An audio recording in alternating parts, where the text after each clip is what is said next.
Yeah, it's dawn right now too. My favorite time of day, Pretty. with the moon out as well. I love it. Okay. Course in Miracles, Manual for Teachers. Number 10, how is judgment relinquished? Page 27. Mm-hmm. Exciting. Do you want to read? Sure. All right. Right. Judgment, like other devices by which the world of illusions is maintained, is totally misunderstood by the world. It is actually confused with wisdom and substitutes for truth.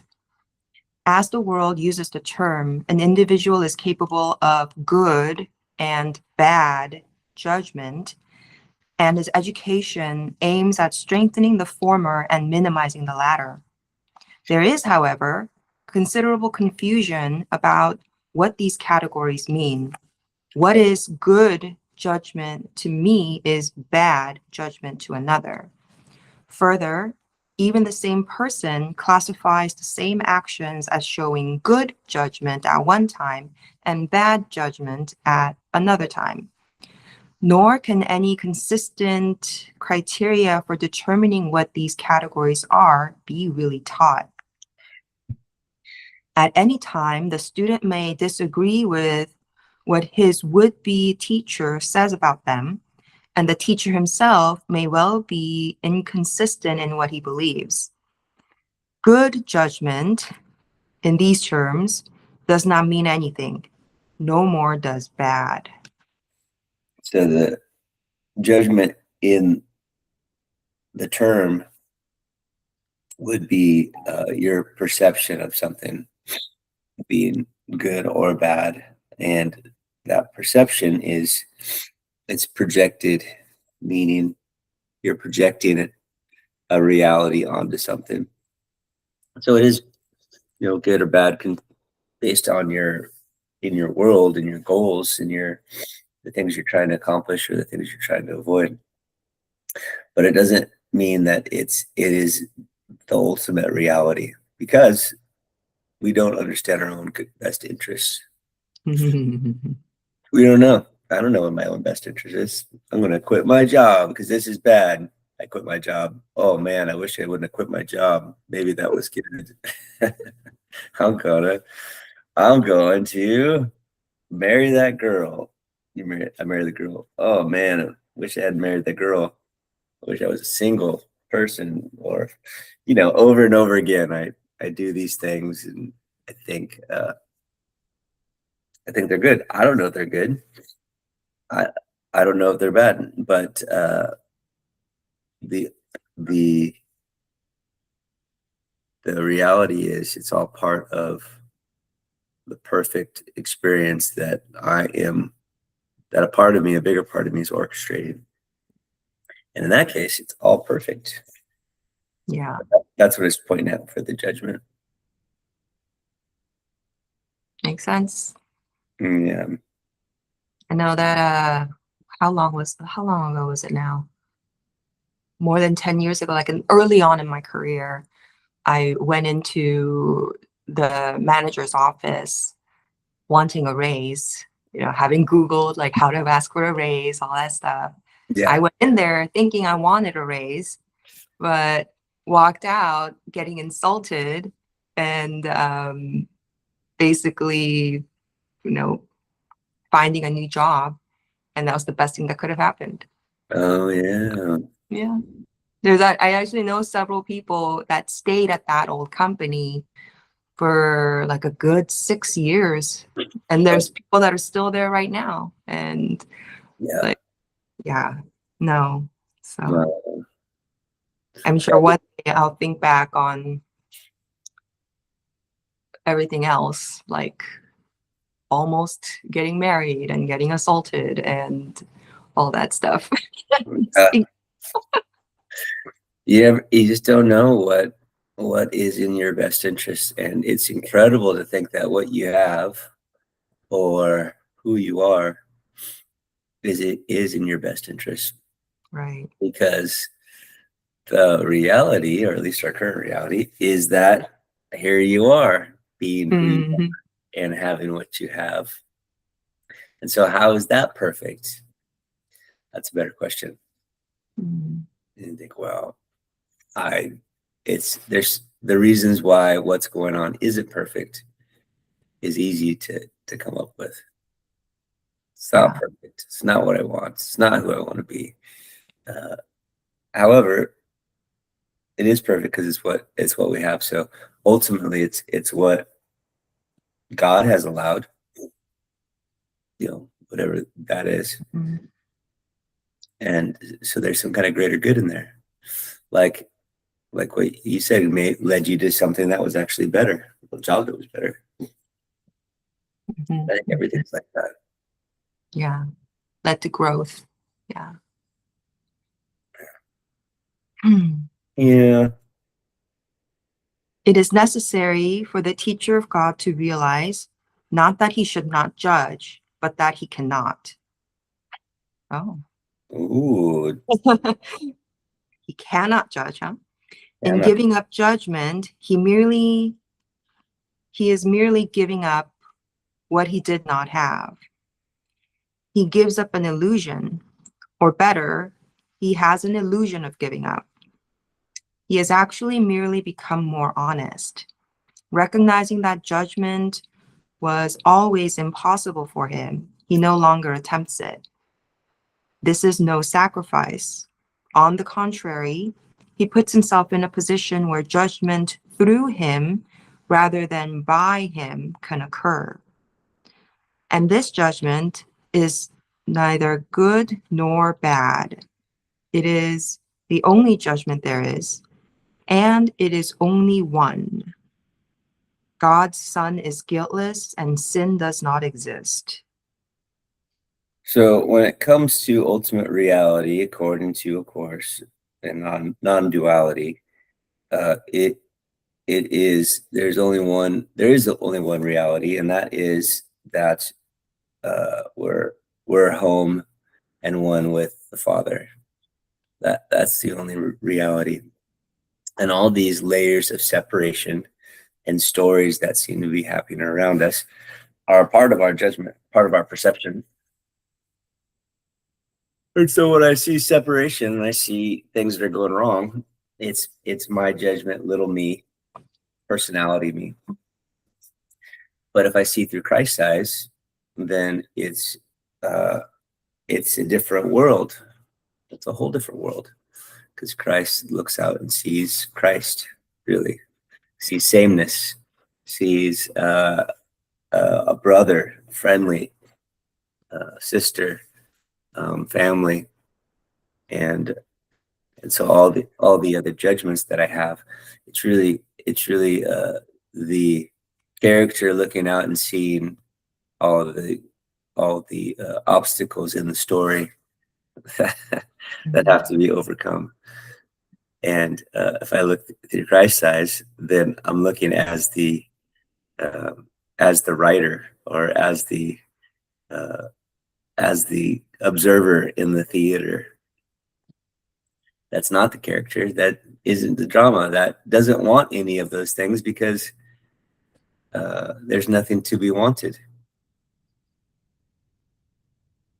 So it's a different perspective altogether, and that's why you can't judge. So when it says you can't judge, the you that can't judge is the character, and I think that I'm me all the time. I think that I am a character. I think that I'm Jevon. I think that I can lose something, and I think that my family members can be hurt if I don't succeed. And then I think that there's a chance that I won't win and that I won't be able to provide. And there's a chance that everybody will perish and it'll be my fault. No pressure.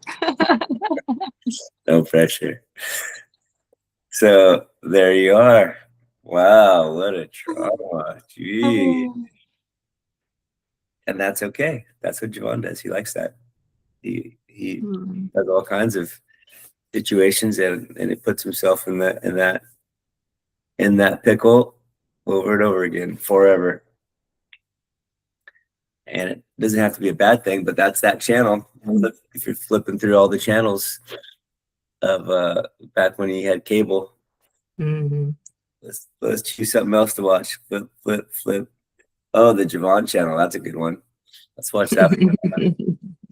Except you, as you're flipping through your channel, you get to go into that channel, and you can be completely submersive. Be completely submerged. There you go, into the experience of that channel. And then you got the Soo channel. Okay, let's go to the Soo channel. Right, wait, here we are. Okay, we're gonna be a female that is forced to submit into a family culture and a different cultures. Do not share what you have. Do what you're told. All right, great. Well, let's make her really creative and smart. She's got great things to say, but she can't. Oh man, that's tough. Oh dang. All right, let's put her in different situations where other people tell her not to fall. They don't want to know what she has to say and know what she could do. Fall in line and stop shining. Oh dang, it's happening again. Wow, what an adventure. And it's just these channels. And so my judgment is that of the character in these pickles over and over again. And of course, you're going to look out and you're going to see things as your script is prone to see. But all the while, the life within you is the life of the decision maker, right? Which is the one who could choose sin, guilt, and shame, world of separation, or can choose differently, which would be the life of interconnectedness, of friends, of sameness, of forgiveness, where nothing has ever happened. No offense has ever happened. Because you see that all these offenders are just characters in the script, and you are actually one of those characters too. You're not you. You're not you, but you're playing you. And just like any other play, it's fun if you remember it's a game. It's not fun if you don't.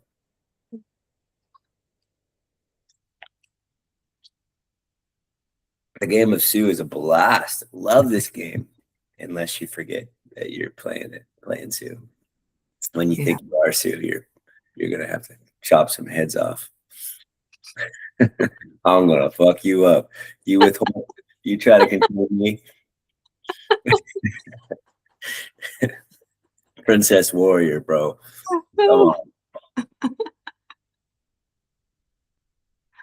Yeah.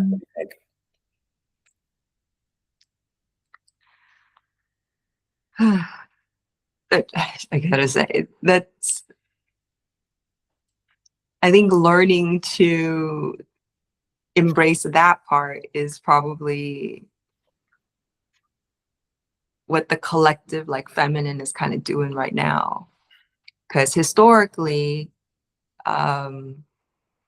what women tend to do is take that like external thing and we turn it around within ourselves. Like the anger and the fight usually doesn't go outward in typical women.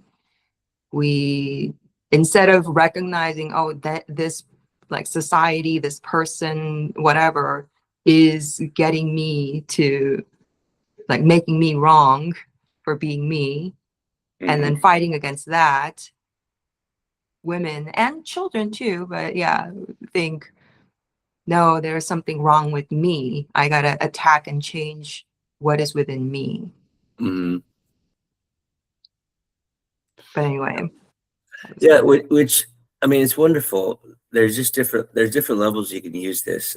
There's getting what you want, and then there's personality development, and then there's the awakening, the reality. There are 3 levels. The getting what you want is if you pay attention, you realize it's futile. You know, it's thinking that if you got what you want, you'd be happy and peaceful and content. But it doesn't work. You know, there's no amount of money or power or prestige, fame, sex, drugs, rock and roll. There's no amount of that stuff that is ultimately satisfying. And I mean, I have not fully given myself to hedonism for any amount of time, but the little bit that I have, I'm convinced it doesn't work. Now, I'm not saying it's not an enjoyable experience. I think all that stuff is. I think ultimately we do that stuff. But the more we can go for what we want lightly, without the attachment, the more enjoyable the process is, the more enjoyable it is to, you know, get the stuff and then have it taken away, or the possibility of taking it away. But then the personality development part, that's the second part. And I think that's what you're talking about. The personality development part is this being this character in the world and learning how to have it be expansive and have it not be held back in our current reality. So, you know, being a powerful woman in a patriarchal society that automatically demeans your worth just because of being female, let's say. And so how do you engage as a female? Well, there's lots of ways you can do it, right? If you're in that society and you're powerful, it's easy to be characterized as like a bitch and then demeaned, right? Because a guy that's powerful and that's an asshole, let's say, it can be just like, well, he's a strong leader. But if you're a strong woman and, you know, it's like, oh, she's a bitch. And then it's like he kind of gets stripped a little bit and people sidestep. And then so it doesn't mean that it doesn't work. It doesn't mean that you're done. It's just, okay, well, here I am. Here's the character. And it becomes my lesson of how do I be powerful? How do I ask for what I want? How do I engage aggressively and wield my power so that I can get what I want?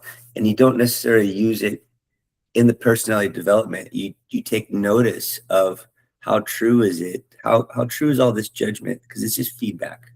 People are giving you feedback all the time. What part of that feedback do I want to use and shift, maybe make an edge softer while I try to get what I want? I'm going to be open to this feedback instead of just fight harder and not add tools to my toolbox, my personality toolbox. And so the personality development is you're being willing to let go of all these attributes and habits that you have and learn new ones. And as you pursue what you want. But that's not the ultimate reality. Still, the ultimate reality is you're not a woman. There is no patriarch because the power, the man-centered power design is all part of a projected reality that comes from the real you. The real you, it has no sex and has nothing to gain and has nothing to lose. So who are you in all that arc of reality? The arc of reality from one who strives, who needs to achieve or get away from something to be happy, to the one who is realizing that they are not bound by anything. They can become anyone to achieve anything, to really evolve and realize that they're not even that. The true reality is they are so great that the whole universe is performing within them. It's all within me. Got mixed out. And so wherever you are is fine. But if it really, really hurts, you know that there's some relief.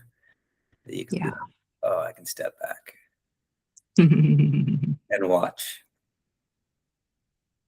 and grow. I can step back and be like, oh, okay. It's not going to be as bad as I fear.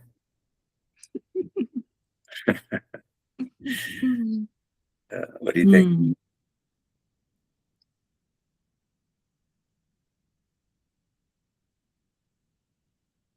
I don't know. It's fine. Nah. The aim of our curriculum, unlike the goal of the world's learning, is the recognition that judgment in the usual sense is impossible. This is not an opinion, but a fact. In order to judge anything rightly, one would have to be fully aware of an inconceivably wide range of things, past, present, and to come. One would have to recognize in advance all the effects of his judgments on everyone and everything involved in them in every way. And one would have to be certain there is no distortion in his perception, so that his judgment would be wholly fair to everyone on whom it rests now and in the future. Who is in a position to do this? Who, except in grandiose fantasies, would claim this for himself? Yeah. I mean, we can't ever know what's in our best interest and what's really true and what things are. You really need way more information. That's true. There's no way you can know. We're in these little tiny, tiny pockets of time. Not even talking about reality, the ultimate reality of there is no time. Like in our story, you can't know. It's too big of a story. Yeah.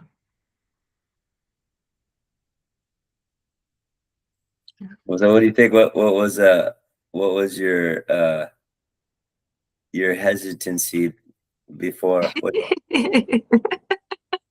That's the interesting part. Share that part. I kind of felt like we were kind of going in circles. Like we'd had this conversation already, and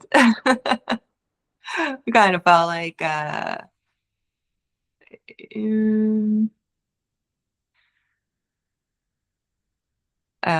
kind of felt unheard a little bit, but it's okay. Well, maybe I'm not hearing you. I don't know. I thought I heard that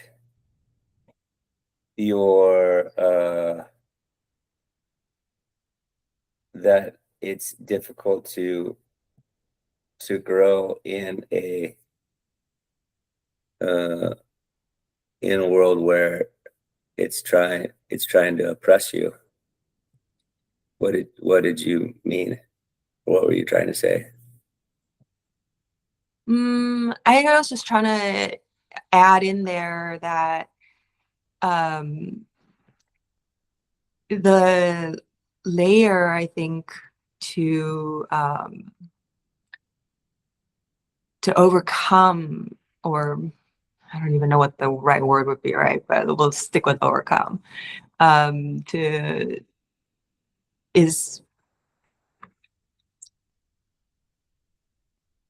There's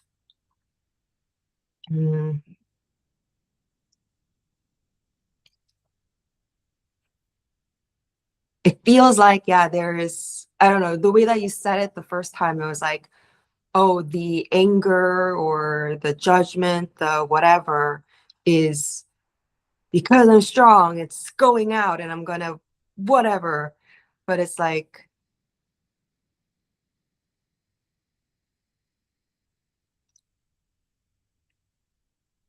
I don't know, there's no words.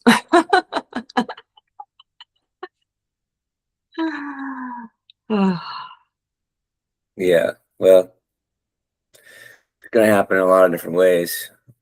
I think that ultimately,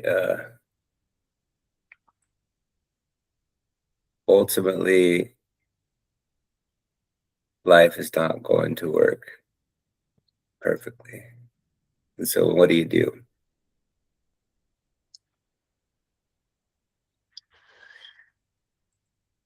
Where are the tears? What's coming up for you? It was just a stressful day yesterday. It's kind of hitting you right now.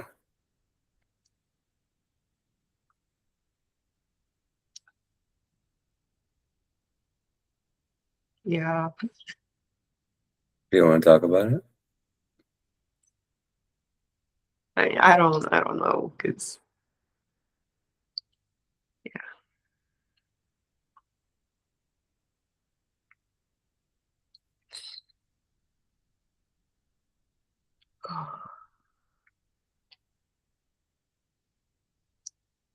I mean, you know, the whole trying to do a good job, trying to do a good underwrite, whatever, and then Mm-hmm.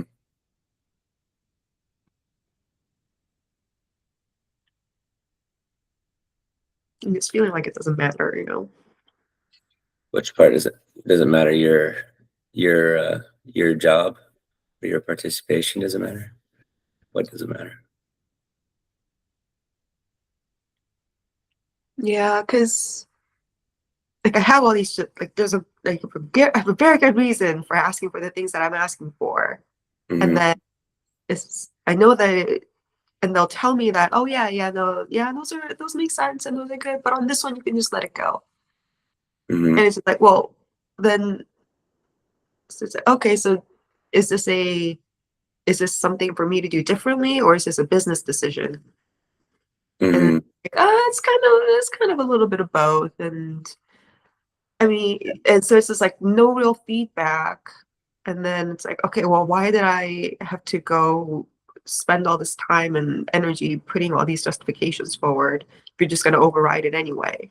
So Mm-hmm. it seems pointless. And then it's like, I mean, I have plenty of other things to do. There's plenty of other work that you've given me to do. And we just also changed our systems. We just switched over to Encompass from this other thing, and they did, and they haven't built it out yet completely. So there's a Mm-hmm. lot of bugs to try to work through, and then Yeah. and So it's just not good enough. So we're going, "Hmm?" yeah, so regular you can't you can't be sure. Yeah, and I think it feels as though there's just this oh, it's probably that belief of like not being good enough, and there's something that I have to do in order to earn, maybe like that limiting belief that's trying to die right now, Mm-hmm. because it feels like a like there's this something that's trying to like find where to direct like sharpness, a like a energy that's very good at discerning, right? Very good at drawing a line, like this is this, that is that. Mm-hmm. And it was directed inward for a very long time, right? That's, oh, I'm getting yelled at by my mom for trying to be helpful. I'm uh I'm being given a list of things that are wrong with me by my friends that I've been trying to be helpful towards. So Mm-hmm. um oh, there must be something wrong with me. And Mm-hmm. then directing that energy towards a career, right? Making things, and then it's like even there, it's useful, it's been useful, but I think it kind of feels like there's nowhere for it to go Mm-hmm.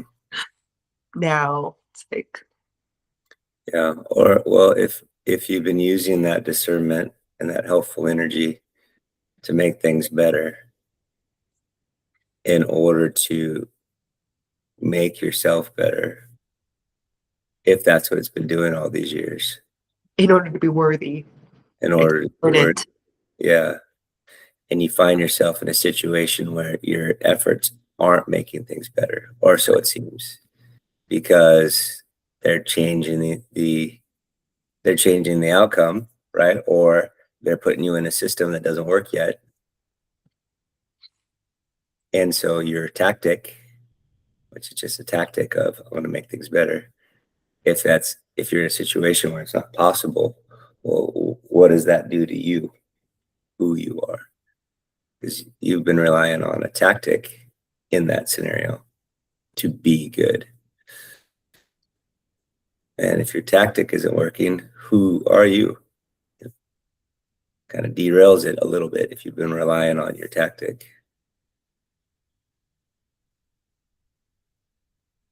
Does that fit at all? Yeah. So that would make sense if that's the case. It would be painful. Like your sense of well-being would be completely disrupted because the things you do to be well, you're being withheld. Those are being withheld from you. Yeah. That'd be very painful.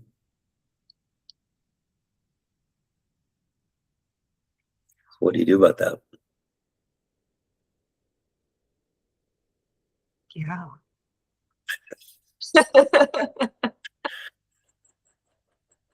What to do? What to do? Is it true? Do you need to make things better to be good and powerful and beautiful and smart and all those things? Do you need to make other things better? Do you need to make yourself better to be that?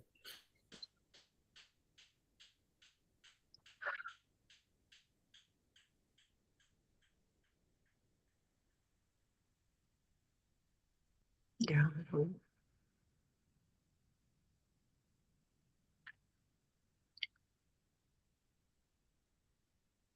Something about a misunderstanding of happiness, or right? Mm-hmm. Yeah. Trevor Noah interviewed some other person talking about happiness and how we have a complete misunderstanding of, right, like confusing happiness with pleasure and contentment or all of that. Mm-hmm. I don't even remember what the answer to it was.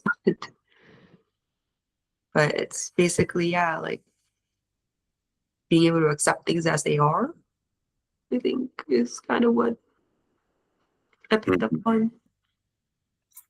Yeah. Happiness tends, at least the way that I've defined it and experienced it, it has to do with an outcome. You're happy with an outcome, you're unhappy with an outcome. Without any outcomes, you can't be happy or sad. Uh, if your state of being is good without concerning an outcome, I would call that contentment. And there's no need for any outcome. It's not as exciting though to be content. People that are completely content, you definitely do not want a salesperson that's content. Yeah. Because they don't grind. It's like they don't do all that painful things to get more business. You definitely don't want an underwriter that's content. Because then they'll just like, okay, well, this is good enough for today. I'm just gonna stop. I don't want that. What discontent workers? So they keep on going because of some scarcity. And the scarcity can be any number of things. You need to be better, do more to be better. You need to have more. You need something that's some lack that the activity that's not comfortable is supposedly going to fulfill. It's kind of, but that's just how our life works. Most of our life works. Most people are. And so It doesn't mean if you're content you don't do anything, but it just becomes more casual, less serious. And so I guess the question is, my question that I ask a lot is, if I could be more casual and did whatever I did, would I be okay? Because the character says I will not be okay if I'm not serious, casual, and if I'm not diligent, all these things that are opposite of casual. Or can I do whatever I need to do and let that be enough and release all the results to God? I have a sneaking suspicion that all of my frantic activity because of my scarcity, it's the results are going to be whatever they are anyway. And all I've done is given myself a very a wonderfully dramatic experience. Yeah. And so you're in a situation where it's like it's really difficult. Like the things that you've been doing to give yourself worth, temporarily, it's more difficult right now. So what's the gift? What's the gift in that? That's the question. Well, at least it's noticing. If that's the case, it's at least noticing. Oh, this is the dynamic. Oh, interesting. That's like therapy. Like, oh, that's a new insight, a new angle to look at the same thing. Isn't that fascinating? Mhm. At least. What else? What else could you notice? Yeah.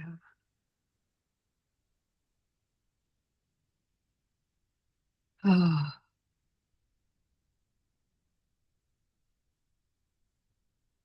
What do you think about setting the goal? I think we kind of touched on this last time, like setting the goal as just seeing through the eyes of the Holy Spirit, because that would be the I mean, that's like amazing goal. yeah. I mean, that's awareness, and that's Yeah. enlightenment, if you could, because to see through the eyes of the Holy Spirit, vision of Christ, you wouldn't see a problem, Mhm. and it's always there. You would see the, well, air quote, the real world. Yeah. The real world is this heaven that we live in. It's still it's still the fantasy that's being made up. It's not ultimate reality because there's still characters and Mm. all this stuff going on around us, so to speak. But it's a really lovely made up world instead of a really painful made up world. Yeah. And so, yes, that's a wonderful goal. It's like the situation where I am all wrapped up in work drama, let's say, and freaking out about it. And then I talk to my spiritual friend about how I freak out about it. And I'm laughing about how I freak out about it. What happened? Nothing changed. I still have all the parts going on that created such scarcity and the freak out that I'm going to let everybody down. But all I did, I was able to just take a different perspective. I was able to see it through more of Christ's eyes, as the Holy Spirit would filter it, in that it's not me. It's kind of funny, as in just like this drama that I forgot again, that I wasn't the drama. When I am the drama, it's not funny.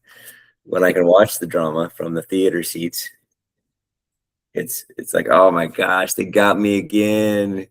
I got me again. I tricked me.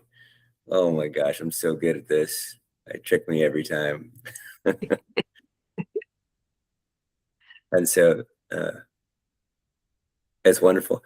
It doesn't change the situation though. And I think wanting my situations to be different, the course calls it magic, is wanting to engage in magic. I'm wanting to change the stuff in the illusion. It's not bad. The Course does not call it bad. And in fact, you can get good at magic. You actually can get good at it, just like any magician. But also, just like any magician, there's a trick. They're doing tricks that make it seem like it's real. And so that's how magic is. If you want to change your personality and your situation and the script, there are some tricks, and you can do that. But it's just magic. There is an ultimate reality, and that ultimate reality is you are good. You are beautiful. You are whole. You can't lose anything. You can't gain anything. You can't be sick. You can't die. You're never born. You can't achieve. You can't make it better. It's already perfect. Different game though. Yeah.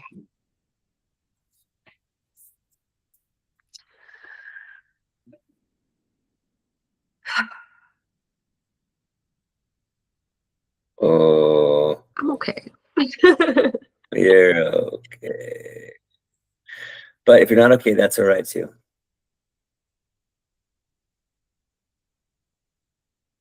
We put a heavy load on ourselves. It's not small. It's a big load. It's fun.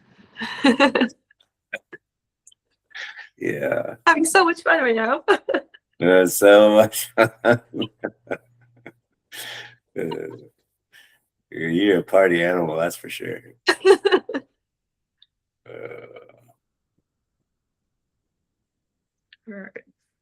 Well, I know the day's about to start here, but feel free to reach out to me and call me or whatever. Clean. Sometimes talking about things is helpful. It's therapeutic. Thank you. And feel free to also interrupt me if I'm rambling. And you're like, hey, no, that's not what I was saying. You missed me. Because that is not improbable that I would do that. Thank you. Okay, well, good for today. Yeah. Okay, I'll check in with you later. Okay. All right, Sue. Thanks for Hope you have a great event too. Thank you. All right. Bye. Bye.